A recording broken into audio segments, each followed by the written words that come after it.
love ako nimo. Kay kung love ko nimo, dugay naunda ka. I-contact sa kuha. Knowing nga, kaya nabitang imong connections sa kuha kay open kay pasara ba. Welcome to Unfiltered, where we dive deep into the unfiltered truths and raw realities of the human experience. Join us as we explore the highs, the lows, and everything in between, embracing the messy, beautiful chaos that is life. So grab a seat, open your heart, and let's navigate this unfiltered journey together. Welcome to Unfiltered. Ako yan, dili naman ko mo question kung what could have been kung naay mong papa kay di pa huway naman siya. Nana siya sa mga maayong kamot. Pero if given a chance diya nga pwede ka mag-ask o question sa imong papa, kanang unsa kaha ang mga gusto nimo ipangutana sa iya? Tuwan siguro pa anong gikuan nimo imong self na dili pa lang gaon kay if love nimo apat first imong health kay tungod kung masakit ka unsaon na lang ni din ka na ano lang ang pangutana. Ikaw, Ate Rick. If love ko nimo anong wala ko nimo gi-pursue.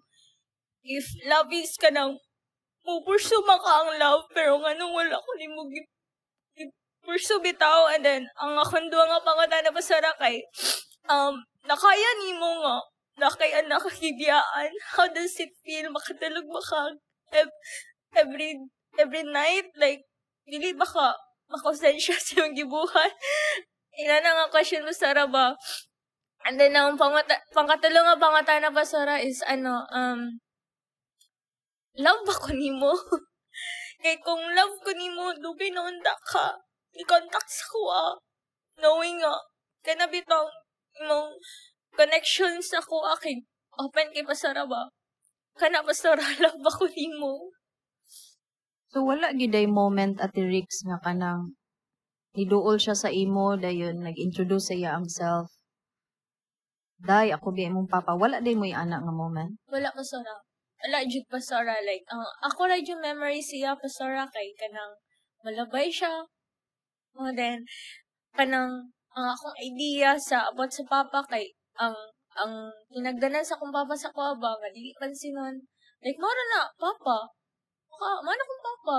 Then, ma-remember ako sana pa sa rabagada kanang makasaban ko sa akong kuya or iya ko mabunalan kay kanang sa mo ang good lugar pa sa kay marag na siya kanang tindahan sa akong auntie pa sa ba then dara ang mga trabahanti maghulat kay at bang manog kanang trabahoan bita pa sa dito ako ana kong papa then kanang inana pa sa pagbunalan ko sa akong kuya kay maagi ko dito sa kalsada maglantaw-lantaw ko pastora like mas na akong papa dira ngayon na bito pastora like ako lang ginathink kay okay ra walay papa but sa akong kabata kay naglonging na ako pastora ba abi na ako normal lang so mana pastora mo na akong i-question sa iya ka pastora.